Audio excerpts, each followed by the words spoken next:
Frank Calvert was an English expatriate who was a consular official in the eastern Mediterranean region and an amateur archaeologist. He began exploratory excavations on the mound at Hisarlik 7 years before the arrival of Heinrich Schliemann. Biography. Frank was the youngest of 7 children born to James Calvert of Malta and Louisa Ann Lander. Calvert was raised in Malta, at that time a British naval base. He was overshadowed by his elder siblings and became involved with the careers of his elder, more flamboyant brothers. He remained unmarried and had an enduring passion for the Homeric epics and a firm belief that the myths were history, not fiction. As early as 1822, Hisarlik was identified by Charles Maclaren as a possible site of Homeric Troy. In 1847, his brother Frederick bought a farm of over 2,000 acres at Expatriate, which included part of Mount Hisarlik.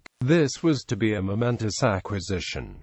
Frank continued to support his brothers' careers. In 1855, while Frederick was completely engrossed in affairs related to the Crimean War, Frank continued to produce the bulk of official consular correspondence in French and English. On occasion in 1856 and 1858, Frank stood in for Frederick as acting British consul. After standing in for his brother James, Frank eventually succeeded him as United States consular agent in 1874, an unpaid position that he held for the rest of his life. Occasionally, he served on local mixed European and Turkish tribunals, assuming from time to time the title of acting British consul. Apart from performing his consular duties, Calvert carried on careful, exploratory excavations on the family-owned land which incorporated the mound of Hisarlik. He was convinced that this was the site of the ancient city of Troy, but in 1908 he died and was never officially associated with the discovery of Troy. In a twist of fate, descendants of the Calvert brothers are now pursuing claims to the treasure recovered from Hisarlik,